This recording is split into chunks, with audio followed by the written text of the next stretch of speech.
Bande ko bino bovandi kuna boye mambo ele kalamboka te bobenda kiti na lobi o nyonso eza kobima awa ezali ngai te na ba otoyoki alors na otoyoki yango toye kolobela makamni na memeli bino tovandi awa tomoni ndeko na biso moko na kombo ya Barnabé ou Bernabé kaka ndenge boyokeli muta kobengila ye bandeko na momo asalaka émission wana ngala yo kaka émission na vandi nga obi makambo ava kobima il faut kozela batu mususu bakozala na ba preuve ya makambo tata oyo azali koloba to vanda kaka boye to komona pero aye kobimisa dossier yango dossier ya nani soi-disant ba militaire na biso muto aliesaka bango azali Rwandais boyo kali solo Barnabé asali émission elekani elekani to komona lisusu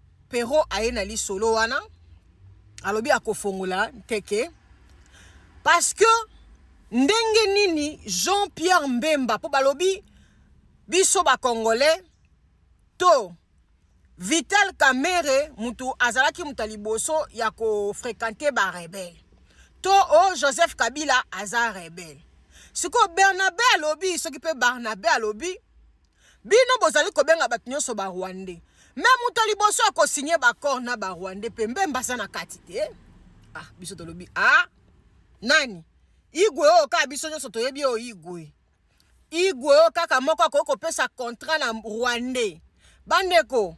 Moi, je le dis toujours, ba Rwando ba botama na Congo, baza ba Congolais. Ba Rwando tokoli na bango, baza ba Congolais. Mais Rwandais na likambo mwasha mimeno, ata na poto awa. Ba pretaka serment na bango. Rwanda liboso, ata changea nationalité. Bino boyoka kiteke ba oyo bazaka na États-Unis, presque partout, bande ko cotiser. Boyoka kati. Siko yo tata wana aza soi-disant commerçant. Jean-Pierre Mbemba azui apesi ye contrat ya kolie saka FARDC. Nga nazongi non sinon kiti simango bi non, ce n'est pas normal. Comment bino boko kozwa muto soi-disant bolobike? Na moment oyo pe moment moko ya mabe. Bazali koboma ba Congolais. Bazali kove ba Congolais. Mais bino bato bomo la kopesa ka ba marché ya construction azaka ye morote marché ya construction marché ya biloko akolia marché ya boya na esa bino souvent bango mutu baza ko sala yango soki bomeki ka koloba boyebi ka bango ti ba se victimisaka pona nini biso te bona boy mais biso moko ba Congolais on ne se retrouve pas tozata na commerçant mo ya munene te o akoko livrer loko ke ba Congolais ba se retrouver bazati bandeko naza kotiela bino video wana bokoyoka nyonso na oloba ezanga te na sima na ngo na komona mutu moka ekobima ekoleloba oh non biso toyebi papa ngo komone nani monganaho sope monganaho ye mtaza koliesa armée tokola na ye toyeba biso kutu toyebi ye depuis ba nona depuis moi je vous dis mais Congolais est-ce que vous êtes normal makambolo baka quand on vous dit que mutu yo aza Rwandais Eli koloba abotama Rwandais akoko za abotami na kin mais ba parents na ye baza ba Rwandais eza synonyme ya kofinga te na bandela Rwandais ezali nationalité alors pour le moment biso relation ezali bien te na ba Rwandais biso toyebi bien depuis 1980 toyebi bien non koyeba mutu depuis 1980 c'est un commerçant à koti na kati ya ba Congolais avandi boza bato liboso boko témoigner que biso toyebi ye aza Congolais mais source na ye biso so tobota bana awat si batunaka toujours mwana ato matio kito changer nationalité mwana abotami awa bakotuna ye oza British oui ba parents na yo ba uta wapi mwana koloba ke do ba parents na nga ba uta DRC eza problème wapi bokomi kokote la mutu na place kokote la te moi-même je me suis dit mais c'est pas normal comment boko zwa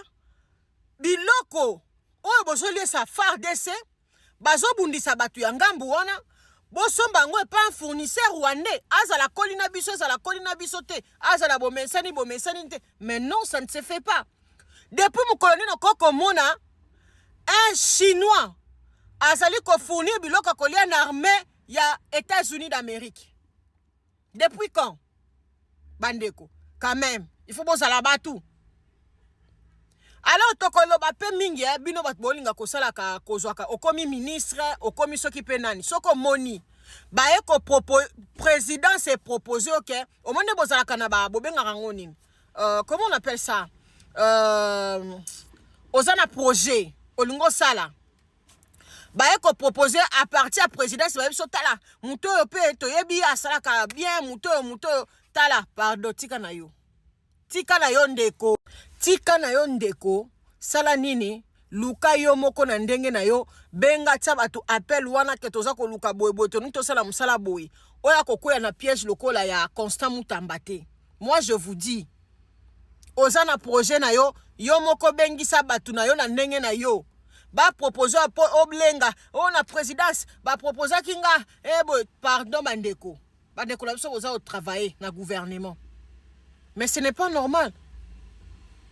Comment mutu soi-disant nazolo ba na confirmé te mais biso te mutu toyoki boyoka makamni balobaki parce que un Rwanda zolo ba ke mutu ana za Rwanda bino boboya hein un Rwandais alobi ke mutu ana za Rwanda yoko boya na nini bolanda.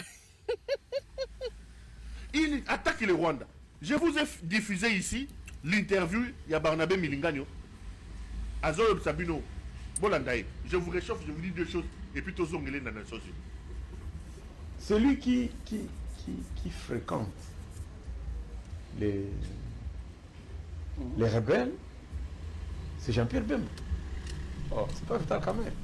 C'est Jean-Pierre Bemba qui fréquente les rebelles. Jean-Pierre Bemba a signé une lettre. Quand? Lors de son dernier passage à Goma. Date d'une année quelque chose. Ouais, une année seulement. Mais là, Goma était sous contrôle du gouvernement. Ouais. Tu sais qu'il arrive là-bas, il donne marché à un monsieur qui s'appelle Mogabaon. Tout le monde le connaît à Goma. C'est qui il est dit? C'est un Rwandais, il vit au Rwanda. C'est un Rwandais, il est résident de la nationalité, il vit au Rwanda. C'est Jean-Pierre Bemba qui octroie un marché à ce monsieur. Tu sais quel marché? Lequel? Nourrir les militaires congolais.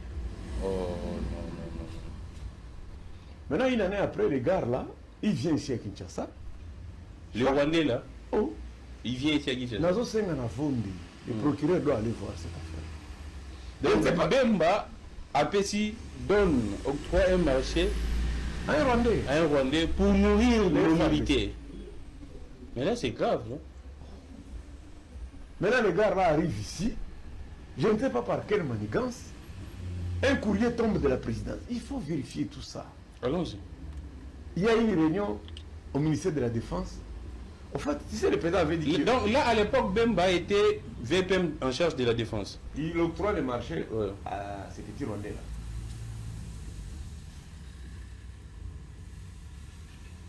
Donc, Jean-Pierre Bemba octroie un marché à un prétendu fusilier rwandais pour nourrir nos militaires, avec une implication parce que si ces sujets rwandais nourrissent nos militaires, ils devraient être normalement au courant de l'effectif même des militaires au niveau... Tu vois